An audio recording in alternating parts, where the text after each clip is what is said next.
पंढरपुर के भोसे में एक स्कूल पोषण भोजन मामले ने चिंता बढ़ा दी है। माता पिता का आरोप है कि अनाज को बिना वितरण किए जेसीबी से दफन कर दिया गया। इस पर जिला शिक्षा अधिकारी ने निरीक्षण किया, लेकिन माता पिता का मानना है कि मामले में उचित कार्रवाई नहीं हुई। दरअसल भोसे ने रायत शिक्षा संस्थान में 2000 से अधिक छात्र पढ़ते हैं। माता पिता का कहना है कि पोषण आहार योजना के तहत दिए गए अनाज का उचित वितरण नहीं हुआ। उन्होंने जेसीबी से अनाज दफन करने का आरोप लगाया। पाल मंत्री की शिकायत करने पर बाद जिला शिक्षा अधिकारी सचिन जगताप ने निरीक्षण किया, लेकिन माता पिता संतुष्ट नहीं है और न्याय की मांग कर रहे हैं। हालांकि कोरके ने सवाल किया कि क्या जेसीबी को केवल 7 और 5 किलोग्राम अनाज की आपूर्ति करने की आवश्यकता है। उन्होंने दावा किया कि ये कम से कम 20 बोरी अनाज को दफनाया गया था। जिला शिक्षा अधिकारी ने केवल साइट का दौरा किया। माता पिता इस तथ्य पर अपनी नाराजगी व्यक्त कर रहे हैं कि वे स्थान पर नहीं देखे जाते हैं। जगताप ने 2023-24 में स्कूल पोषण आहार को भी जब्त कर लिया और कहा कि वह आगे के फैसले लेंगे।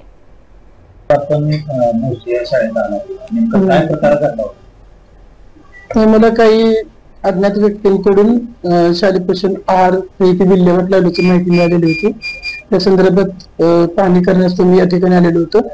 आदेश माध्यमिक उच्च माध्यमिक विद्यालय बस या ठिकाणी मी इथे आलो असता येथील जो शालेय पोषण आहाराची 2023-24 ची जी नोंदवही आहे ती मी ताब्यात घेतलेली आहे। सकृदर्शनी मुख्याध्यापकांनी 5 किलो मूग आणि 7 किलो जी मटकी आहे। नमस्कार, मी कांचन बाळू कोरके पाटील भोसे या गावचा रहिवासी असून माझ्या गावामध्ये यशवंत विद्यालय भोसे रेत शिक्षण संस्थेचे हायस्कूल आहे। त्या हायस्कूलमध्ये माझे मुले शिक्षण घेतात। माझ्या मुलांचे जेवणाचे डबे देत जातो रोज सकाळपारी, पण डबा देत जाताना माझ्या निदर्शनास आले की जेसीबी काहीतरी करते या।